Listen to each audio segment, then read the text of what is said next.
Hello and welcome back to Stack Nightly. I'm Tim Tedesco. Tonight's top story, new discoveries in the case of the Edgewater, New Jersey apartment fire that displaced over 1,000 residents.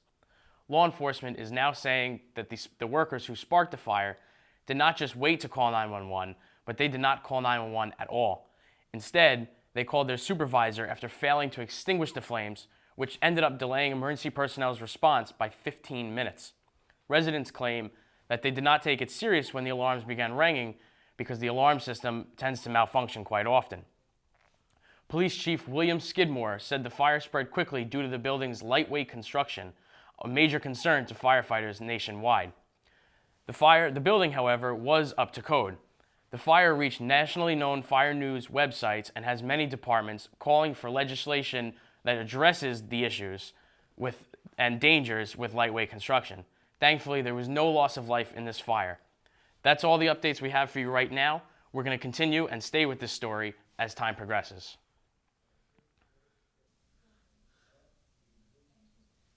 Hi, I'm Santera, and welcome back to Stack Daily. Obama on call to discredit extremists. United States President Barack Obama speaks at the White House in Washington, D.C. on February 18, 2015.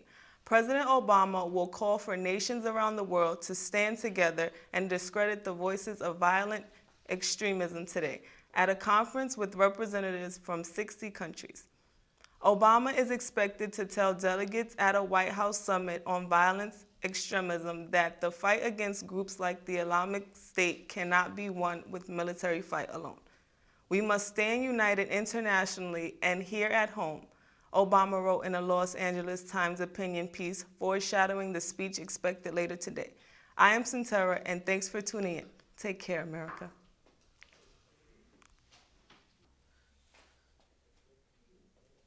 Hello, I'm Stephanie Costantino reporting for Stack News.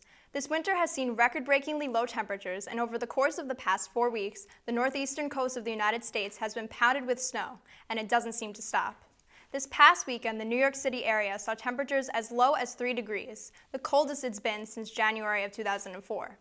With icy cold temperatures leading to dangerous driving conditions, school districts throughout the New York, New Jersey area have been forced to cancel school more often, which leads us to question just how school officials are planning on making up for lost learning time.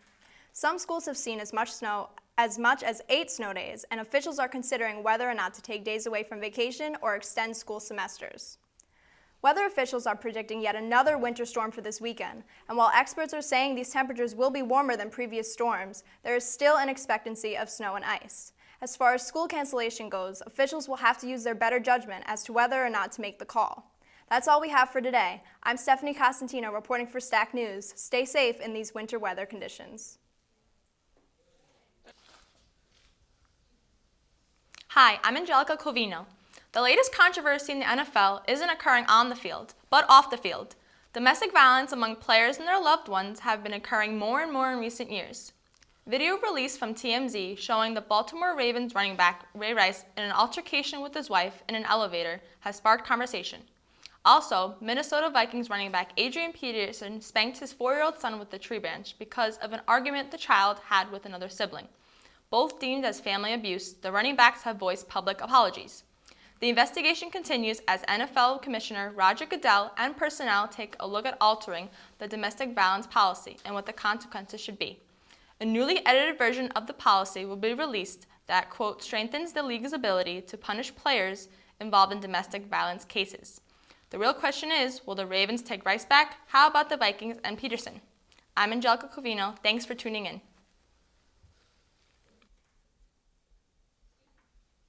Hello, I'm Jeremy DiCarlo reporting for Stack News. The Cuban embargo may be nearing its end as President Obama has been meeting with Cuban President Raul Castro. Raul came to power a few years ago to replace long-reigning President Fidel Castro, whose rise to power in the 1950s following the Cuban Revolution, as well as his involvement in the Cuban Missile Crisis, was the initial reason why the embargo was enacted by President JFK in the first place. Cuba is one of only 5 countries currently under U.S. embargo restrictions, among them Iran, North Korea, Sudan, and Syria. However, countries that are known supporters of terrorists, such as Pakistan and Saudi Arabia, who are major players in America's oil imports, are not under embargo restrictions. Cuba has become one of the world's most impoverished nations following the collapse of the Soviet Union due in large part to embargo restrictions on U.S. travel and trade with Cuba. The embargo is officially still in place due to Cuba's human rights violations. However, positive steps forward have caused President Obama to reconsider the controversial embargo. We will keep you informed of any updates on the situation. Thanks for tuning in, and may the odds be ever in your favor. Good evening. My name is Carlos Garcia. Today I will be covering a 60-second bit on the drinking age and whether or not it should stay at 21. Many bars are currently debating on issues with the drinking age and have made a private age of 25 to enter. Many people simply do not want the business of the college crowd or 21-year-olds. So my question today is, does 21 define a good age to start drinking? In many countries such as Spain, alcohol is consumed with a meal as early as the age of 9. The legal drinking age in Spain is 18, although the culture is very different. Can Americans truly be that misbehaved or unruly? At one point, the drinking age in New York City was 18, but due to highway tax laws, it was raised to 21. So this must prove that 18 is a fair age to start drinking. Some things to think about are that at 18, U.S. citizens can vote, marry, own a gun, but cannot legally gulp down a beer. And with this question, I'm signing off. Have a good night. My name is Carlos Garcia. Hi, I'm Marissa, reporting for Stack News. Alex Rodriguez has issued an apology letter to the fans. He has apologized for his use of performance enhancement drugs. Many fans do not believe his apology is sincere.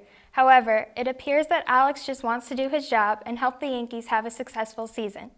An excerpt of his letter states, "It was gracious of the Yankees to offer me the use of Yankee Stadium for this apology, but I decided that next time I am in Yankee Stadium, I should be in pinstripes doing my job."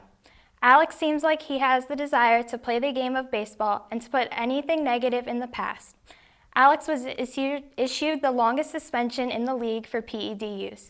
His punishment is over and he says, "I'm ready to put this chapter behind me and play some ball." It will be interesting to see how his presence affects the team dynamic, especially since Derek Jeter is now retired. Wishing the Yankees a good season, I'm Marissa Greco. Have a good night. Hello, my name is Angel Matos with Stack News. Are your college freshmen at risk of depression? According to an annual survey, the American Freshman National Norms Fall 2014, many students out of 150,000 nationwide are said to have felt depressed and overwhelmed the year before entering college. The survey had a significant rise in percentage of those responding that they felt depressed before entering college. With a 3% increase since 2009, the data's results 9.1% of students are frequently feeling depressed. The University of California's Higher Education Research Institute in Los Angeles is set to assess several aspects from political views to exercise habits. Of each student taking the survey results also conclude that students were spending more time on academics, and not to commend, but are also showing that they are socializing less. A caution of Kevin Egan, lead author of the study, that says the shift could result in higher levels of stress among students. That's all the time we have now. This and more at www.newyorktimes.com. I'm Angel Matos with Stack News. Tune in next time.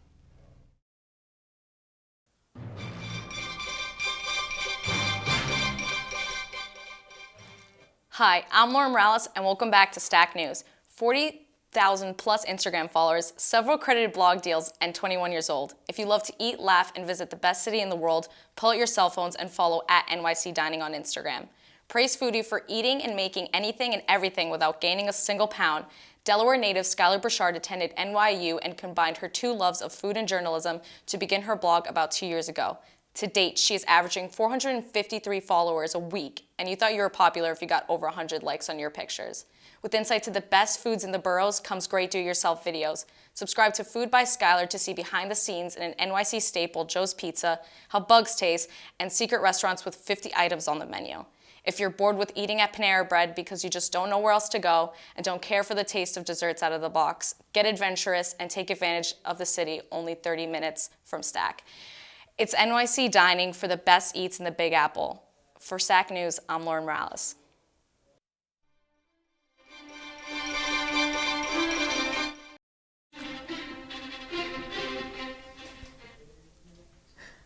Welcome back to Stack News. I'm Lindsay Vidarosa. Residents of Rockland and Westchester County may be seeing and hearing the chaos of the construction in the Hudson River, but it will soon pay off. Finally, after years of discussion, the new New York Bridge construction is finally underway. It will take 5 years and 2.5 months of construction time.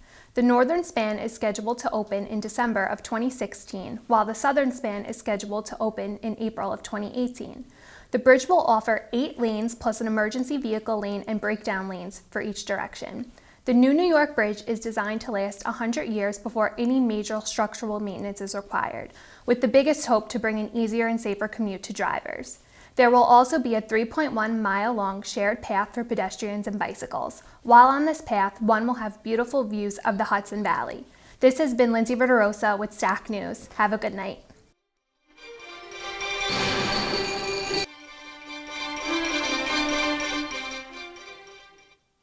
Hi, this is Vincent Walker for STAC News. Breaking news, murder-suicide in Closter, New Jersey leaves small community in shock. Newlyweds Michael and Denise Tabachi were found dead on February 8th in their quaint Cape Cod-style home on High Street by first responders. The couple, recently married, had a child who was found unharmed in his crib at the scene of the carnage, just feet away from the bodies. The child is currently safe and in the care of his grandparents. At first, the mystery was who exactly was the perpetrator that initiated the violence. That was answered when a coroner's investigation of the victims revealed that 27-year-old Michael, a J.P. Morgan Chase executive, had inflicted the wounds on his 41-year-old wife, Denise, and then not long after stabbed himself approximately 6 times until death. No history of domestic violence has been found, and the reason behind Michael Tabachi's actions remains a mystery. Continual coverage of this story will be provided as it develops. This has been Vincent Walker, with thanks again for watching STAC News.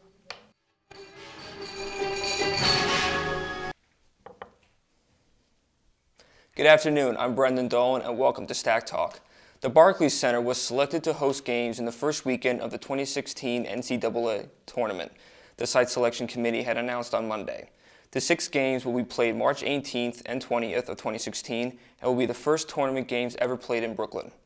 New York was a hit last March when Madison Square Garden hosted the East Regionals, the first NCAA tournament games there in 53 years. The Garden also named in the announcements to repeat as host of the East Regionals in the 2017 Big Dance. The Big East and St. John's are the hosting organizations at the Garden. The Atlantic 10 is the host at the Barclays Center, where it currently plays its conference tournament. The NCAA also announced that the round of 64 and round of 32 will be renamed first and second round games. The 4 games on the Tuesday and Wednesday after the field of 68 is announced will remain in the Dayton, Ohio area and be called the first 4. The ACC will also have its conference tournament at Barclays in 2017 and 2018. The 2015 season is 1 month away, and the game will be held in Dayton for the first round. That's all for today. I'm Brendan Dolan. Thank you for watching.